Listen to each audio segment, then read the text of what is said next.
ಕರೆಯುತ್ತಿರೆನೆ ನನ್ನ ಕೈ ಹಿಡಿದು.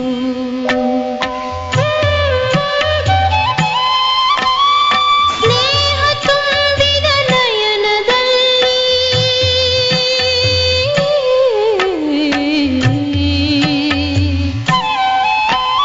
ಸ್ನೇಹ ತುಂಬಿದ ನಯನದಲ್ಲಿ ಜಗವನೇ ನಾ ಮರೆಯುವೆ ಬಾಬಾ.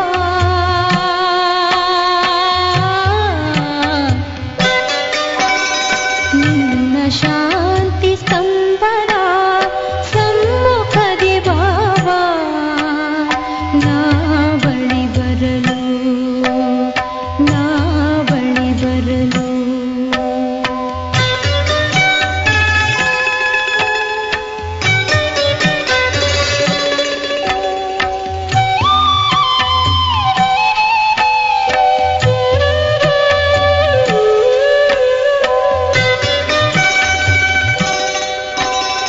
ಮನದಿ ದೃಢ ನಿಶ್ಚಯವಾಗಿಹುದು, ಮನದಿ ದೃಢ ನಿಶ್ಚಯವಾಗಿಹುದು. ನೀನಿಲ್ಲಿಯೇ ಇರುತ್ತೀಯೆ ಎಂದು.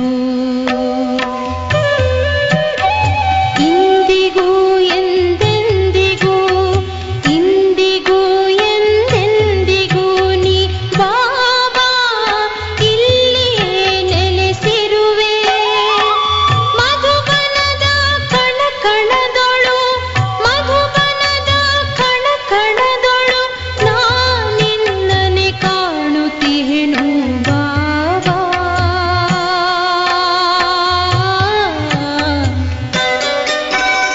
ನಿನ್ನ ಶಾಂತಿ ಸ್ತಂಭದ ಸಮ್ಮುಖದಿ ಬಾಬಾ ನಾ ಬಳಿ ಬರಲು. ವರದಾನವ ನೀಡುತ್ತಲೇ ಇರುತ್ತಿಹ ವರದಾತನ ನಾ ಕಂಡೆ.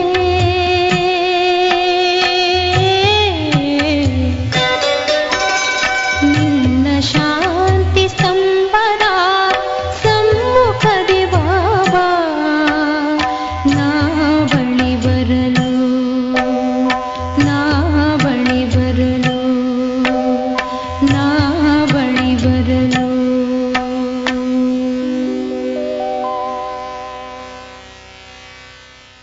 ಓಂ ಶಾಂತಿ. ಇಂದಿನ ದಿನಾಂಕ 7/3/2024. ಪ್ರಾರ್ಥ ಮುರುಳಿ ಬಾಪ್ತಾದ ಮಧುಬನ. ಮಧುರ ಮಕ್ಕಳೇ, ತಂದೆಯ ಕರ್ತವ್ಯವಾಗಿದೆ ಮುಳ್ಳುಗಳ ಕಾಡನ್ನು ಸಮಾಪ್ತಿ ಮಾಡಿ ಹೂದೋಟವನ್ನು ಮಾಡುವುದು. ಇದರಿಂದಲೇ ನಂಬರ್ 1 ಕುಟುಂಬ ಯೋಜನೆಯಾಗುವುದು.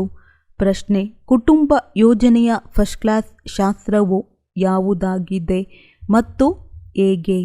ಉತ್ತರ: ಗೀತೆಯು ಕುಟುಂಬ ಯೋಜನೆಯ ಫಸ್ಟ್ ಕ್ಲಾಸ್ ಶಾಸ್ತ್ರವಾಗಿದೆ. ಏಕೆಂದರೆ ಗೀತೆಯ ಮುಖಾಂತರವೇ ತಂದೆಯು ಅನೇಕ ಅಧರ್ಮಗಳನ್ನು ವಿನಾಶ ಮಾಡಿ ಒಂದು ಧರ್ಮವನ್ನು ಸ್ಥಾಪನೆ ಮಾಡುತ್ತಾರೆ. ಗೀತೆಯಲ್ಲಿಯೇ ಭಗವಂತನ ಮಹಾವಾಕ್ಯವಿದೆ: ಕಾಮ ಮಹಾಶತ್ರು. ಯಾವಾಗ ಕಾಮ ಮಹಾಶತ್ರುವಿನ ಮೇಲೆ ವಿಜಯವನ್ನು ಪಡೆಯುತ್ತೀರೋ ಆಗ ಕುಟುಂಬ ಯೋಜನೆಯು ಸ್ವತಃವಾಗಿಯೇ ಆಗುತ್ತದೆ. ಇದು ಒಬ್ಬ ತಂದೆಯ ಕಾರ್ಯವಾಗಿದೆಯೇ ಹೊರತು ಯಾವುದೇ ಮನುಷ್ಯನದಲ್ಲ. ಓಂ ಶಾಂತಿ. ಶಿವ ಭಗವಾನುವಾಚ: ತಂದೆಯು ಕುಳಿತು ಆತ್ಮಿಕ ಮಕ್ಕಳಿಗೆ ತಿಳಿಸಿಕೊಡುತ್ತಾರೆ. ಈ ಪ್ರಪಂಚಕ್ಕೆ ಆಸುರಿ ಪ್ರಪಂಚವೆಂದು ಹೇಳಲಾಗುತ್ತದೆ. ಹೊಸ ಪ್ರಪಂಚವನ್ನು ದೈವಿ ಪ್ರಪಂಚವೆಂದು ಹೇಳಲಾಗುತ್ತದೆ. ದೈವಿ ಪ್ರಪಂಚದಲ್ಲಿ ಮನುಷ್ಯರು ಬಹಳ ಕಡಿಮೆ ಇರುತ್ತಾರೆ. ಈಗ ಈ ರಹಸ್ಯವನ್ನು ಸಹ ಯಾರಿಗಾದರೂ ತಿಳಿಸಬಹುದು. ಯಾರು ಕುಟುಂಬ ಯೋಜನೆಯ ಮಂತ್ರಿ ಇರುತ್ತಾರೆಯೋ ಅವರಿಗೆ ತಿಳಿಸಬೇಕಾಗಿದೆ. ಕುಟುಂಬ ಯೋಜನೆಯ ಕರ್ತವ್ಯವಂತೂ ಗೀತೆಯ ಏಳಿಗೆಯ ಅನುಸಾರ ಒಬ್ಬ ತಂದೆಯದೇ ಆಗಿದೆ ಎಂದು ಹೇಳಿ. ಗೀತೆಯನ್ನಂತೂ ಎಲ್ಲರೂ ಒಪ್ಪುತ್ತಾರೆ. ಗೀತೆಯು ಕುಟುಂಬ ನಿಯೋಜನೆಯ ಶಾಸ್ತ್ರವಾಗಿದೆ. ಗೀತೆಯಿಂದಲೇ ತಂದೆಯು ಹೊಸ ಪ್ರಪಂಚದ ಸ್ಥಾಪನೆಯನ್ನು ಮಾಡುತ್ತಾರೆ. ಇದಂತೂ ಸ್ವತಃವಾಗಿ ಡ್ರಾಮಾದಲ್ಲಿ ಅವರ ಪಾತ್ರವು ಹಾಗೆಯೇ ಇದೆ. ತಂದೆಯೇ ಬಂದು ಆದಿ ಸನಾತನ ದೇವಿ ದೇವತಾ ಧರ್ಮದ ಸ್ಥಾಪನೆ ಮಾಡುತ್ತಾರೆ ಅಥವಾ ಪವಿತ್ರ ರಾಷ್ಟ್ರೀಯತೆಯ ಸ್ಥಾಪನೆ ಮಾಡುತ್ತಾರೆ. ತಮ್ಮನ್ನು ದೇವಿ ದೇವತಾ ಧರ್ಮದವರೆಂದೇ ಹೇಳುತ್ತಾರೆ. ಗೀತೆಯಲ್ಲಿ ಭಗವಂತ ಸ್ಪಷ್ಟವಾಗಿ ತಿಳಿಸುತ್ತಾರೆ, ನಾನು ಬರುವುದೇ ಒಂದು ಧರ್ಮದ ಸ್ಥಾಪನೆ ಮಾಡಲು, ಬಾಕಿ ಅನೇಕ ಧರ್ಮಗಳ ವಿನಾಶ ಮಾಡುತ್ತೇನೆ. ಇದರಿಂದ ಕುಟುಂಬ ಯೋಜನೆಯು ನಂಬರ್ 1 ಆಗಿಬಿಡುತ್ತದೆ. ಇಡೀ ಸೃಷ್ಟಿಯಲ್ಲಿಯೇ ಜೈ ಜೈಕಾರವಾಗುತ್ತದೆ ಹಾಗೂ ಒಂದು ಆದಿ ಸನಾತನ ಧರ್ಮದ ಸ್ಥಾಪನೆಯಾಗುತ್ತದೆ. ಈಗಂತೂ ಅನೇಕ ಮನುಷ್ಯರಿರುವ ಕಾರಣ ಬಹಳ ಕೊಳಕಾಗಿ ಬಿಟ್ಟಿದೆ. ಅಲ್ಲಿಯ ಪ್ರಾಣಿ ಪಕ್ಷಿ ಮುಂತಾದವೆಲ್ಲವೂ ಫಸ್ಟ್ ಕ್ಲಾಸ್ ಆಗಿರುತ್ತದೆ. ನೋಡುವುದರಿಂದಲೇ ಮನಸ್ಸಿಗೆ ಖುಷಿಯಾಗುತ್ತದೆ. ಭಯಪಡುವ ಮಾತಿಲ್ಲ. ತಂದೆಯು ಕುಳಿತು ತಿಳಿಸುತ್ತಾರೆ, ನೀವು ನನ್ನನ್ನು ಕರೆದಿರುವುದೇ ಬಂದು ಕುಟುಂಬ ಯೋಜನೆಯನ್ನು ಮಾಡಿ ಎಂದು. ಅರ್ಥಾತ್ ಪತಿತ ಕುಟುಂಬಗಳನ್ನು ಹಿಂತಿರುಗಿ ಕರೆದುಕೊಂಡು ಹೋಗಿ ಪಾವನ ಕುಟುಂಬಗಳನ್ನು ಸ್ಥಾಪನೆ ಮಾಡಿ ಎಂದು. ನೀವೆಲ್ಲರೂ ಹೇಳುತ್ತಿದ್ದೀರಿ, ಬಾಬಾ ನೀವು ಬಂದು ಪತಿತ ಪ್ರಪಂಚವನ್ನು ವಿನಾಶ ಮಾಡಿ ಪಾವನ ಪ್ರಪಂಚವನ್ನು ರೂಪಿಸಿ. ಇದು ತಂದೆಯದೇ ಯೋಜನೆಯಾಗಿದೆ.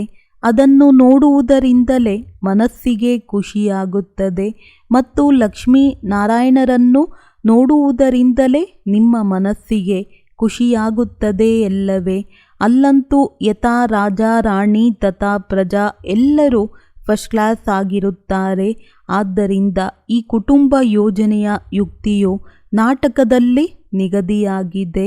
ನೀವು ಮಕ್ಕಳು ತಿಳಿಸಬೇಕಾಗಿದೆ, ಪಾರಲೌಕಿಕ ತಂದೆಯಂತೂ ಸತ್ಯಯುಗಿ ಯೋಜನೆಯನ್ನು ಫಸ್ಟ್ ಕ್ಲಾಸ್ ಆಗಿ ಮಾಡುತ್ತಾರೆ. ಮುಳ್ಳುಗಳ ಕಾಡನ್ನೇ ಸಮಾಪ್ತಿ ಮಾಡುತ್ತಾರೆ. ಇಡೀ ಬಿದುರಿನ ಕಾಡಿಗೆ ಬೆಂಕಿ ಬೀಳುತ್ತದೆ. ಈ ಕಾರ್ಯವು ತಂದೆಯದೇ ಆಗಿದೆ. ಮತ್ಯಾರೂ ಮಾಡಲು ಸಾಧ್ಯವಿಲ್ಲ.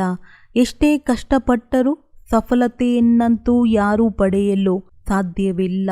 ತಂದೆಯು ತಿಳಿಸುತ್ತಾರೆ, ಯಾವ ಕಾಮ ವಿಕಾರವನ್ನು ನೀವು ಮಿತ್ರನೆಂದು ತಿಳಿದಿದ್ದೀರೋ ಅದು ಬಹಳ ದೊಡ್ಡ ಶತ್ರುವಾಗಿದೆ. ಅನೇಕರು ಅದಕ್ಕೆ ವಶೀಭೂತರಾಗುತ್ತಾರೆ. ತಂದೆಯು ಆದೇಶ ಹೊರಡಿಸುತ್ತಾರೆ, ನೀವು ಇದರ ಮೇಲೆ ವಿಜಯ ಪಡೆಯಿರಿ.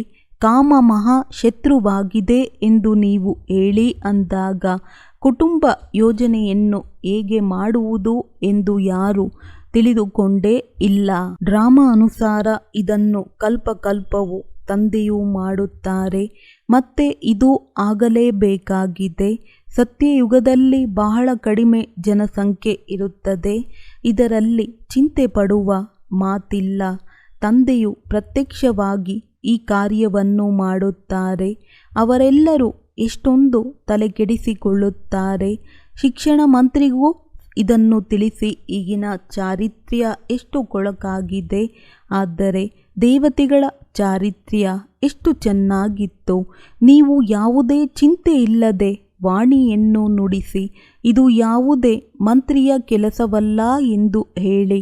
ಇದಂತೂ ಶ್ರೇಷ್ಠಾತಿ ಶ್ರೇಷ್ಠ ತಂದೆಯ ಕಾರ್ಯವಾಗಿದೆ.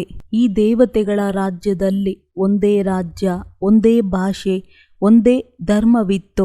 ಬಹಳ ಕಡಿಮೆ ಜನಸಂಖ್ಯೆಯೂ ಇತ್ತು. ಆದರೆ ಇಂತಹ ಯುಕ್ತಿಯಿಂದ ಹೇಳುವುದು ಬಹಳ ಕೆಲವರಿಗೆ ಬರುತ್ತದೆ. ಆದರೆ ಆ ಆತ್ಮೀಯತೆಯ ನಶೆ ಎಲ್ಲರಿಗೂ ಇರುವುದಿಲ್ಲ. ಅವರಿಗೆ ಈ ಲಕ್ಷ್ಮೀ ನಾರಾಯಣನ ಚಿತ್ರವನ್ನು ತೋರಿಸಬೇಕಾಗಿದೆ. ಈ ಕುಟುಂಬ ಯೋಜನೆಯು ತಂದೆಯದೇ ಆಗಿತ್ತು. ಈಗ ಪುನಃ ಮಾಡುತ್ತಿದ್ದಾರೆ. ಇವರ ರಾಜ್ಯ ಸ್ಥಾಪನೆಯೂ ಆಗುತ್ತಿದೆ. ಈ ಲಕ್ಷ್ಮೀ ನಾರಾಯಣ ಚಿತ್ರವು ಸದಾ ಮುಂದೆ ಇಡಿ ಹಾಗೂ ಅದಕ್ಕೆ ಲೈಟ್ಗಳನ್ನು ಚೆನ್ನಾಗಿ ಹಾಕಿ ಎಂದು ತಂದೆಯು ಹೇಳುತ್ತಾರೆ. ಶೋಭಾಯಾತ್ರೆಯಲ್ಲಿ ಈ ಟ್ರಾನ್ಸ್ಲೇಟ್ನ ಚಿತ್ರವಿಡಿ. ಯಾರೇ ಆಗಲಿ ಅದನ್ನು ಸ್ಪಷ್ಟವಾಗಿ ನೋಡಬೇಕು. ತಂದೆಯು ತಿಳಿಸುತ್ತಾರೆ, ನಾವು ಕುಟುಂಬ ಯೋಜನೆಯನ್ನು ಮಾಡುತ್ತಿದ್ದೇವೆಂದು ಹೇಳಿ. ಯಥಾ ರಾಜ ರಾಣಿ ತಥಾ ಪ್ರಜಾ ದೇವತಾ ಧರ್ಮದ ಸ್ಥಾಪನೆಯಾಗುತ್ತಿದೆ. ಉಳಿದೆಲ್ಲವೂ ವಿನಾಶವಾಗುತ್ತದೆ. ನೀವು ಸಹ ಹೇಳುತ್ತೀರಿ, ಏ ಪತಿತ ಪಾವನ, ಬನ್ನಿ ನಮ್ಮನ್ನು ಪಾವನ ಮಾಡಿ. ಅದನ್ನಂತೂ ತಂದೆಯೇ ಮಾಡಲು ಸಾಧ್ಯ. ಒಂದು ದೇವಿ ದೇವತಾ ಧರ್ಮವೇ ಪಾವನವಾಗುತ್ತದೆ, ಉಳಿದವೆಲ್ಲವೂ ಸಮಾಪ್ತಿಯಾಗುತ್ತದೆ. ಶಿವತಂದೆಯ ಕೈಯಲ್ಲಿಯೇ ಈ ಯೋಜನೆ ಇದೆ ಎಂತಲೂ ಹೇಳಿ ಸತ್ಯಯುಗದಲ್ಲಿ ಈ ಯೋಜನೆಯಾಗುತ್ತದೆ ಅಂದಾಗ ಅಲ್ಲಿರುವುದೇ ದೇವತಾ ವಂಶ. ಆದರೆ ಶೂದ್ರರು ಯಾರೂ ಇರುವುದಿಲ್ಲ. ಇದು ಬಹಳ ದೊಡ್ಡ ಫಸ್ಟ್ ಕ್ಲಾಸ್ ಯೋಜನೆಯಾಗಿದೆ. ಬಾಕಿ ಎಲ್ಲವೂ ಸಮಾಪ್ತಿಯಾಗುತ್ತದೆ. ಈಗ ತಂದೆಯ ಯೋಜನೆಯನ್ನು ಬಂದು ತಿಳಿದುಕೊಳ್ಳಿ. ಈ ಮಾತನ್ನು ಕೇಳಿ ನಿಮ್ಮ ಮೇಲೆ ಬಲಿಯಾರಿಯಾಗಿ ಬಿಡುತ್ತಾರೆ. ತಂದೆಯು ಹೇಳುತ್ತಾರೆ, ಈ ಮಂತ್ರಿ ಮುಂತಾದವರೆಲ್ಲರೂ ನಿರ್ವಿಕಾರಿ ಯೋಜನೆಯನ್ನು ಮಾಡಲು ಹೇಗೆ ಸಾಧ್ಯ? ತಂದೆಯು ಶ್ರೇಷ್ಠಾತಿಶ್ರೇಷ್ಠ ಭಗವಂತನಾಗಿದ್ದಾರೆ. ಅವರು ಈ ಯೋಜನೆಯನ್ನು ಮಾಡುವ ಸಲುವಾಗಿಯೇ ಬರುತ್ತಾರೆ. ಅದಕ್ಕಾಗಿ ಉಳಿದೆಲ್ಲ ಧರ್ಮಗಳನ್ನು ಸಮಾಪ್ತಿ ಮಾಡಿಬಿಡುತ್ತಾರೆ. ಪ್ರತಿಯೊಂದು ಮಾತು ಬೇಅದ್ದಿನ ತಂದೆಯ ಕೈಯಲ್ಲಿದೆ. ಅವರು ಹಳೆಯ ಪ್ರಪಂಚವನ್ನು ಹೊಸ ಪ್ರಪಂಚವನ್ನಾಗಿ ಮಾಡುತ್ತಾರೆ. ತಂದೆಯು ಹೊಸ ಪ್ರಪಂಚವನ್ನು ಸ್ಥಾಪನೆ ಮಾಡಿ ಹಳೆಯ ಪ್ರಪಂಚವನ್ನು ವಿನಾಶ ಮಾಡಿಸುತ್ತಾರೆ. ಇದು ನಾಟಕದಲ್ಲಿ ನಿಗದಿಯಾಗಿದೆ. ಸಹೋದರಿಯರೇ ಹಾಗೂ ಸಹೋದರರೇ, ಈ ಸೃಷ್ಟಿಯ ಆದಿ ಮಧ್ಯ ಅಂತ್ಯವನ್ನು ನೀವು ತಿಳಿದುಕೊಂಡಿಲ್ಲ.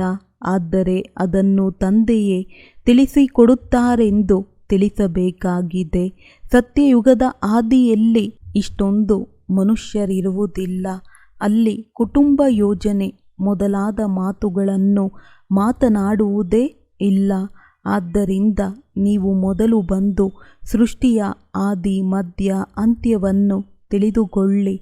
ಸದ್ಗತಿದಾತ ಒಬ್ಬ ತಂದೆಯೇ ಆಗಿದ್ದಾರೆ. ಸದ್ಗತಿ ಎಂದರೆ ಸತ್ಯಯುಗಿ ಮನುಷ್ಯರೆಂದರ್ಥ.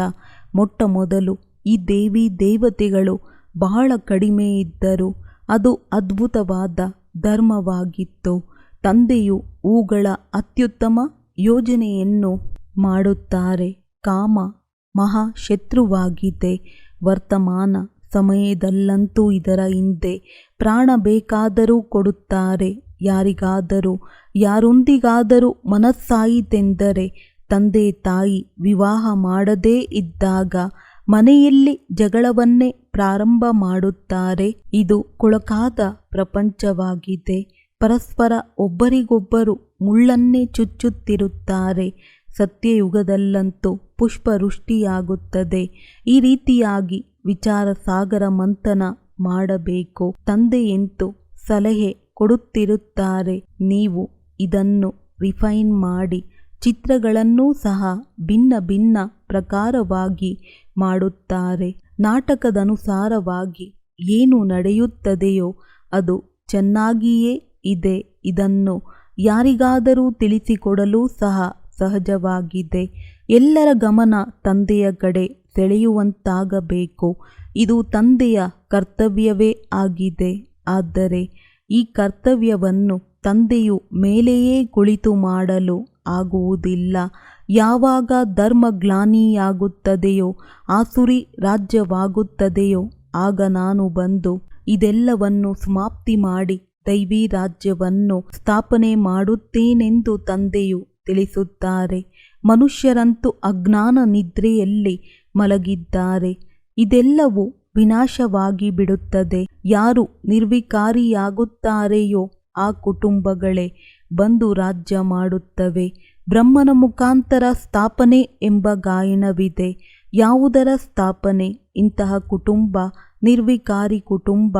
ಈಗ ಯೋಜನೆಯು ನಡೆಯುತ್ತಿದೆ. ಯಾರು ಯಾವ ಬ್ರಹ್ಮಕುಮಾರ ಕುಮಾರಿಯರು ಪವಿತ್ರರಾಗುತ್ತಾರೆಯೋ ಅವರಿಗಾಗಿ ಅವಶ್ಯವಾಗಿ ಪವಿತ್ರವಾಗಿರುವ ಪ್ರಪಂಚ ಬೇಕಾಗಿದೆ. ಈ ಪುರುಷೋತ್ತಮ ಸಂಗಮಯುಗ ಬಹಳ ಚಿಕ್ಕದಾಗಿದೆ. ಈ ಸ್ವಲ್ಪ ಸಮಯದಲ್ಲಿ ಸಂಪೂರ್ಣವಾಗಿ ಉತ್ತಮವಾದ ಯೋಜನೆಯನ್ನು ಮಾಡಿಬಿಡುತ್ತಾರೆ. ತಂದೆಯು ಎಲ್ಲರ ಲೆಕ್ಕಾಚಾರವನ್ನು ಮುಗಿಸಿ ತನ್ನ ಮನೆಗೆ ಕರೆದೊಯ್ಯುತ್ತಾರೆ. ಇಷ್ಟೆಲ್ಲ ಕೊಳಕನ್ನು ಅಲ್ಲಿಗೆ ತೆಗೆದುಕೊಂಡು ಹೋಗುವುದಿಲ್ಲ. ಅಶುದ್ಧ ಆತ್ಮಗಳೆಲ್ಲರೂ ಹೋಗಲು ಸಾಧ್ಯವಿಲ್ಲ.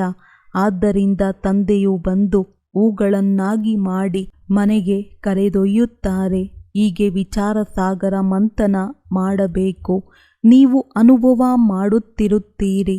ತಂದೆಯು ಹೇಳುತ್ತಾರೆ, ನಾನು ಒಂದೇ ಧರ್ಮದ ಸ್ಥಾಪನೆಯನ್ನು ಮಾಡಿಸಲು ನಿಮ್ಮಿಂದ ರಿಹರ್ಸಲ್ಸ್ ಮಾಡಿಸುತ್ತಿದ್ದೇನೆ. ಈ ಕುಟುಂಬ ಯೋಜನೆಯನ್ನು ಯಾರು ಮಾಡಿದರು? ನಾನು ಕಲ್ಪದ ಹಿಂದಿನಂತೆ ಈ ನನ್ನ ಕಾರ್ಯವನ್ನು ಮಾಡುತ್ತಿದ್ದೇನೆ. ಪತಿತ ಪರಿವಾರವನ್ನು ಪರಿವರ್ತನೆ ಮಾಡಿ ಪಾವನ ಪರಿವಾರವನ್ನಾಗಿ ಮಾಡಿ ಎಂದು ಕರೆಯುತ್ತಿರುತ್ತಾರೆ. ಈ ಸಮಯದಲ್ಲಿ ಎಲ್ಲರೂ ಪತಿತರಾಗಿದ್ದಾರೆ. ವಿವಾಹಕ್ಕಾಗಿ ಲಕ್ಷಗಟ್ಟಲೆ ಖರ್ಚು ಮಾಡುತ್ತಾರೆ. ಎಷ್ಟೊಂದು ಆಡಂಬರದಿಂದ ಕೂಡಿದ್ದು ಇನ್ನೂ ಪಾವನರಾಗುವುದಕ್ಕೆ ಬದಲಾಗಿ ಪತಿತರೇ ಆಗುತ್ತಾರೆ. ನೀವು ಮಕ್ಕಳು ಇದೇ ಈಶ್ವರನ ಕರ್ತವ್ಯವನ್ನು ಮಾಡಬೇಕಾಗಿದೆ. ಎಲ್ಲರಿಗೂ ಇದನ್ನು ತಿಳಿಸಬೇಕು.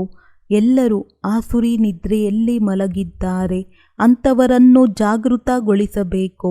ತಾವು ಪಾವನರಾಗಿ ಅನ್ಯರನ್ನು ಪಾವನರನ್ನಾಗಿ ಮಾಡಬೇಕು. ಆಗ ತಂದೆಯೂ ಸಹ ಪ್ರೀತಿ ಮಾಡುತ್ತಾರೆ. ಸೇವೆ ಮಾಡದೇ ಇದ್ದಾಗ ಪ್ರೀತಿಯು ಹೇಗೆ ಸಿಗುತ್ತದೆ?